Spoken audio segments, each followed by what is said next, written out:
everyone, and welcome back to Queen G's Recipes. And today I'm going to be showing you how to make homemade crescent rolls.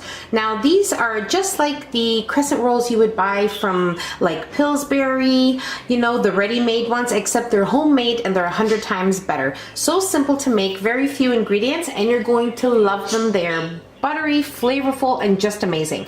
So the ingredients we're going to be needing here are 4 cups of all-purpose flour. I have added half a teaspoon of salt. Here we have half a cup of milk and half a cup of water, which I have warmed up to temperature. You need it between 110 and 115 degrees Fahrenheit temperature. Here I have half a cup of salted butter cubed. If you are using unsalted, you want to make sure that you add a little more salt. So maybe another 1/4 teaspoon to another half a teaspoon of salt if your butter is unsalted. You also need to make sure that it is cold.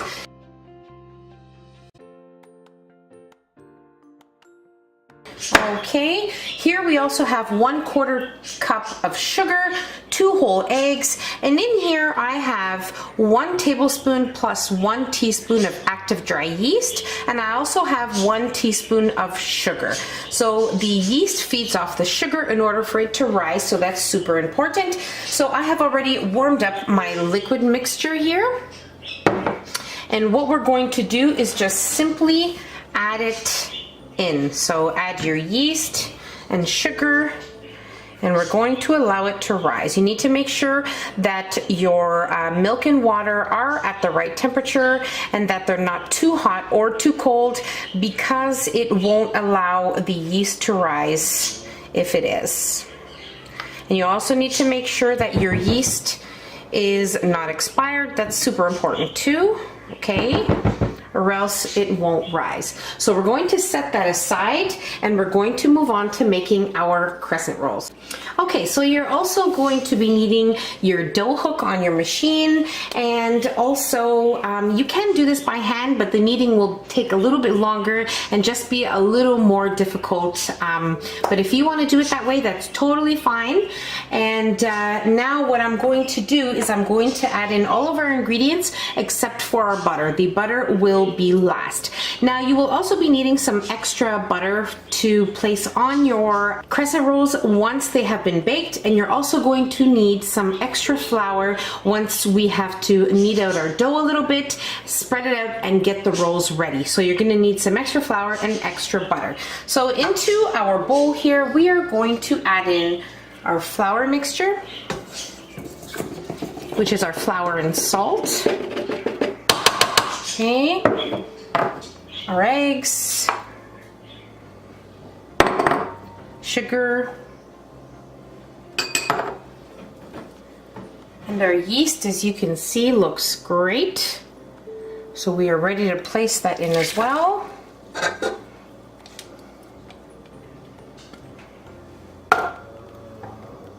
Okay. And we're going to mix this mixture. We're going to knead it with our dough attachment for 2 minutes, no less and no longer. Okay, so our mixture looks great, and now we are going to add in our cold cubed butter here, and we are going to mix for only 2 minutes longer.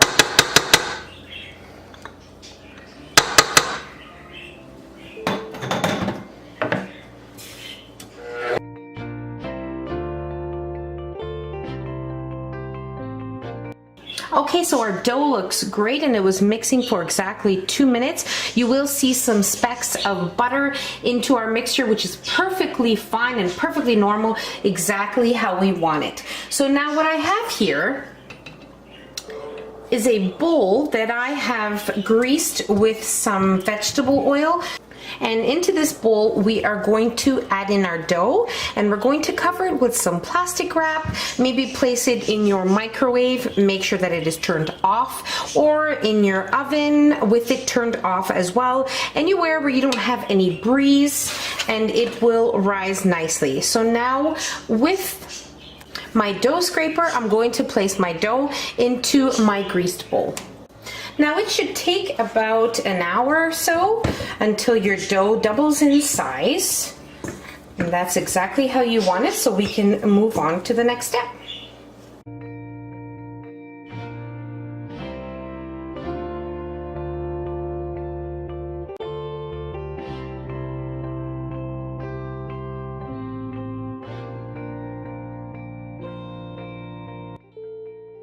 Okay, so my dough has been rising in my microwave with the microwave turned off for 1 hour, and this is what it looks like. It looks gorgeous. It has definitely doubled in size, so you want to make sure that your dough doubles in size. It might take another 15 minutes. It all depends.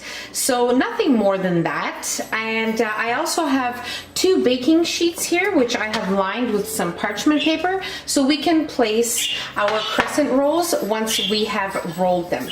So let's get to placing our dough on a floured surface on your counter, and I'll show you the next step.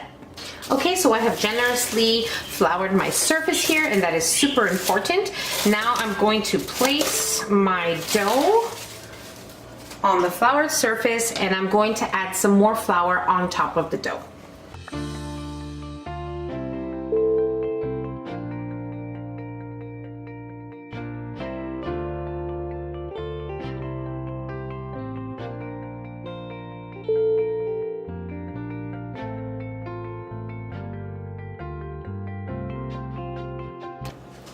Okay, so now we're going to cut our dough in half, because this recipe will give you 24 crescent rolls. Okay, and you want to set this aside with some more flour. Okay.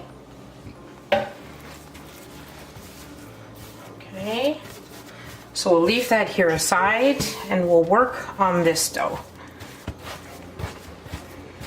You just want to knead it with a little more flour. Okay, just for about 30 seconds or so.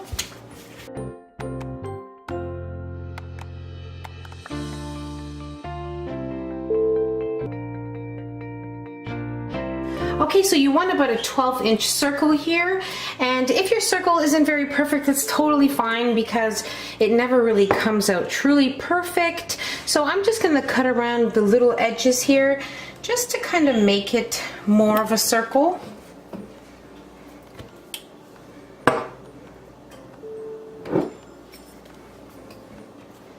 Okay, that's looking pretty good. And now we're going to cut it as if we're going to cut a pizza.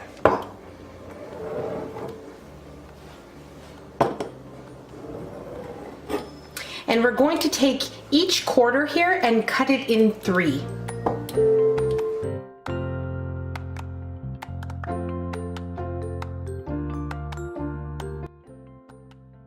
Okay, so now when you're making your crescent rolls, it's just like rolling a croissant. So you're gonna start from the outside edge here, start rolling it in, okay? And just keep rolling it until the end.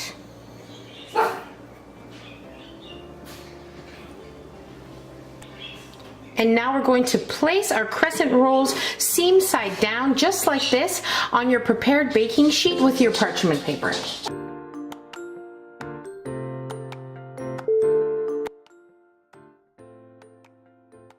Okay, so we're going to repeat the same process with our second portion of the dough, and you just want to make sure that you don't overflour your surface and your dough during this process, because you will have difficulty rolling your crescent rolls if you put too much flour, and also you don't want to end up with a hard, tough dough, and it'll make your little crescent rolls not fluffy but heavy and dense, and that's not what you want. So you just want to be careful with that. So also want to make sure you have your oven preheating at 375 degrees Fahrenheit, and then we'll be ready to bake them between 18 and 20 minutes, and then I'll show you the next step.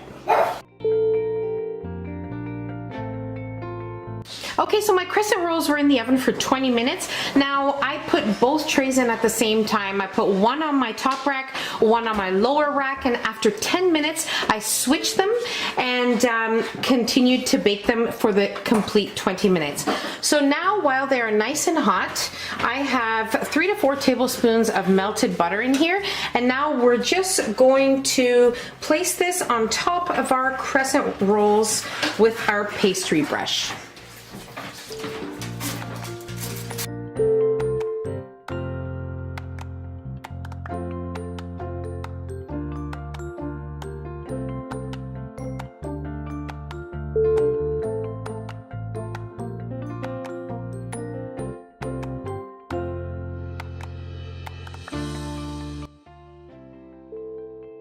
these are simply amazing. They smell so good. I can't even tell you how amazing it smells in here. Now I have buttered all of my crescent rolls and they are perfectly ready to eat. Now they are very hot, but I am going to attempt to break one open to show you guys. Oh my goodness, look at this perfection.